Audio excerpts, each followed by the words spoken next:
মৌমাছি বিলুপ্ত হয়ে গেলে কি হবে? এই প্রশ্নটা শুনলে সাধারণত পরিবেশ বিপর্যয়ের একটা ছবিই তো মাথায় আসে, তাই না? কিন্তু আজকের এই আলোচনায় আমরা ব্যাপারটা একটু অন্যভাবে দেখব, একটা গভীর অর্থনৈতিক সংকট হিসাবে, যা আমাদের পুরো বিশ্ব ব্যবস্থাকেই নাড়িয়ে দিতে পারে। অনেকেই হয়তো ভাবেন, আরে মৌমাছি না থাকলে আর কি হবে, বড়জোর মধু পাওয়া যাবে না।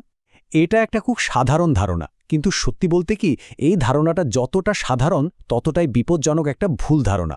বাস্তবতা এর চেয়েও অনেক বেশি গুরুত্বপূর্ণ। মানে যদি শুধু মধুর অভাবই হতো তাহলে তো কথাই ছিল না। কিন্তু আসল ব্যাপারটা হলো, এই সংকট আমাদের পুরো বিশ্ব ব্যবস্থার গোড়াতেই নাড়া দিতে পারে। খাদ্য নিরাপত্তা থেকে শুরু করে অর্থনৈতিক স্থিতিশীলতা পর্যন্ত সবকিছুই এর সাথে জড়িয়ে আছে। আচ্ছা, চলুন তাহলে প্রথমে একদম সরাসরি টাকার অঙ্কে ব্যাপারটা বুঝি। মৌমাছির কাজের আসল আর্থিক মূল্যটা জানলেই আমরা বুঝতে পারব সংকটটা আসলে কতটা গভীর। সারা বিশ্বে শুধু কৃষিক্ষেত্রে মৌমাছির পরাগায়নের বার্ষিক আর্থিক মূল্য কত হতে পারে, কোনো ধারণা আছে? প্রায় $577 বিলিয়ন। একবার ভেবে দেখুন অঙ্কটা। এই বিশাল সংখ্যাটাই কিন্তু আমাদের আজকের আলোচনার মূল ভিত্তি, এবং এটাই বুঝিয়ে দেয় যে আমরা কোনো ছোটখাটো বিষয় নিয়ে কথা বলছি না।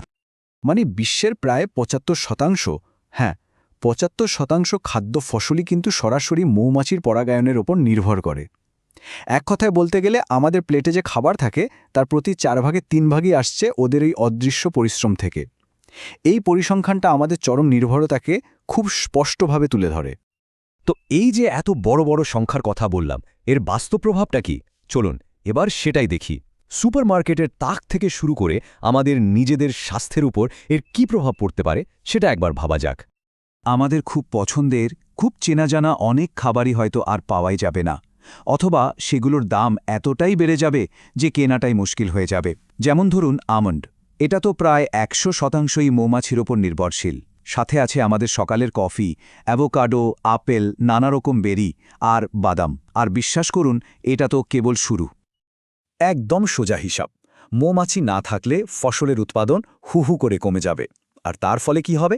খাদ্যপণ্যের দাম চলে যাবে নাগালের বাইরে, একেবারে আকাশ ছোঁয়া। সাধারণ মানুষের জন্য এটা হবে একটা বিরাট অর্থনৈতিক ধাক্কা, যা বিশ্বজুড়ে বৈষম্য আরও বাড়িয়ে দেবে। আর এখানেই কিন্তু শেষ না। এই সংকটটা কিন্তু শুধু আমাদের প্লেটের সবজি বা ফলেই থেমে থাকবে না, এটা ছড়িয়ে পড়বে পশুপালন খাতেও। কারণটা খুব সহজ। গবাদি পশুর প্রধান খাবার, যেমন ধরুন অ্যালফালফা বা ক্লোভার ঘাস, এগুলোর পরাগায়নের জন্য মৌমাছি দরকার। ফলে দুধ, পনির, মাংস এসবের দামও বাড়তে বাড়তে নাগালের বাইরে চলে যাবে। মানে পুরো ফুড চেনটাই কিন্তু ভেঙে পড়বে। খাবারের এই ঘাটতি, এই যে বৈচিত্র্য কমে যাওয়া, এর সরাসরি প্রভাব পড়বে জনস্বাস্থ্যের উপর। গবেষণা বলছে, ফল আর সবজির অভাবে পুষ্টিহীনতাজনিত রোগে প্রতি বছর পৃথিবীতে অতিরিক্ত প্রায় ১.৪ মিলিয়ন মানুষের মৃত্যু হতে পারে। ভাবা যায়, এটা তো একটা নীরব মহামারীর মতো। কিন্তু এই প্রভাবটা কি শুধু কৃষিক্ষেত্রেই সীমাবদ্ধ? একদমই না। এটা ছড়িয়ে পড়ে আমাদের চেনা ফার্মের সীমানা ছাড়িয়ে একেবারে বন্য প্রকৃতির গভীরে। জীববিজ্ঞানের ভাষায় মৌমাছিকে বলা হয় কিস্টোন পলিনেটর। আচ্ছা, এর মানে কি? এর মানে হলো ওরা এমন একটা প্রজাতি যার উপর একটা গোটা ইকোসিস্টেম দাঁড়িয়ে থাকে। যদি তারা হারিয়ে যায় তাহলে পুরো ব্যবস্থাটাই মানে তাসের ঘরের মতো হুড়মুড়িয়ে ভেঙে পড়তে শুরু করে। ব্যাপারটা কিভাবে ঘটবে দেখুন। প্রথমে মৌমাছিরা হারিয়ে যাবে, তারপর ৮০%-এরও বেশি বন্য গাছপালা আর বংশবৃদ্ধি করতে পারবে না। ফুল ফুটবে কিন্তু ফল হবে না। এরপর কি হবে? যারা ওইসব গাছপালা খেয়ে বাঁচে, মানে তৃণভোজী প্রাণীরা, তাদের সংখ্যা কমতে শুরু করবে। তারপর মাংসাশী প্রাণীরাও খাবারের অভাবে পড়বে।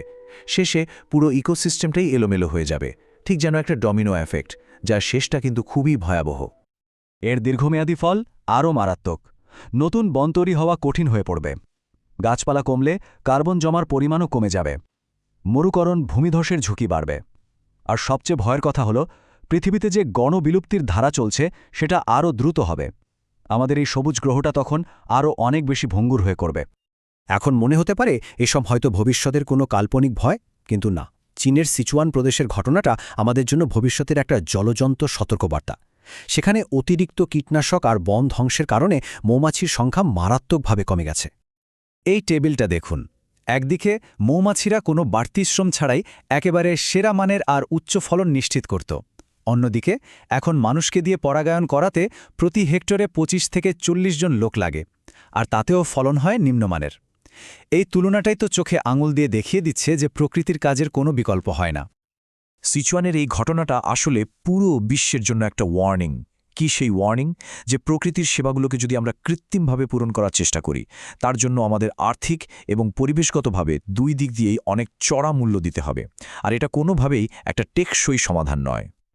আচ্ছা, আমরা তো এতক্ষণ আর্থিক আর পরিবেশগত ক্ষতির কথা বললাম, কিন্তু এর বাইরেও আরও একটা দিক আছে যা আমরা প্রায়ই এড়িয়ে যাই। মৌমাছি হারিয়ে গেলে আমরা শুধু মধু হারাবো না, আমাদের হাজার বছরের যে সাংস্কৃতিক ঐতিহ্য সেটাও কিন্তু হারিয়ে ফেলব। ভাবুন তো, হাজার হাজার বছর ধরে মধু আর মৌমাছি মানব সভ্যতার কি এক অবিচ্ছেদ্য অংশ। যেমন প্রাচীন মিশরীয়রা, তারা তো মধুকে এতটাই পবিত্র মনে করত যে দেবতাদের উৎসর্গ করত, এমনকি মমি তৈরিতেও ব্যবহার করত। বাইবেলে মধু হল প্রাচুর্য আর আশীর্বাদের প্রতীক। পবিত্র কুরআনে একে বলা হয়েছে রোগ নিরাময়ের মহৌষধ। আর আয়ুর্বেদে তো মধু ছাড়া চিকিৎসা ব্যবস্থার কথা ভাবাই যায় না।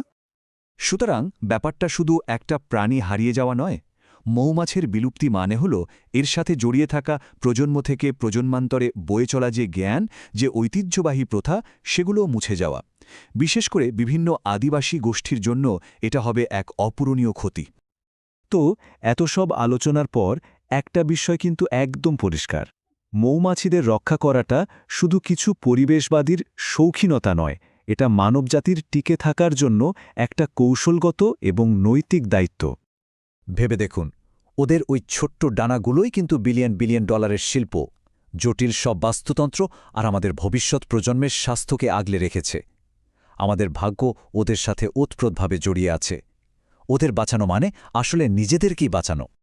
মৌমাছিরা একটা বার্তা পাঠাচ্ছে, তাদের সংখ্যা কমে যাওয়াটা প্রকৃতির একটা বিপদ সংকেত। প্রশ্ন হল, আমরা কি সেই বার্তাটা মন দিয়ে শুনছি?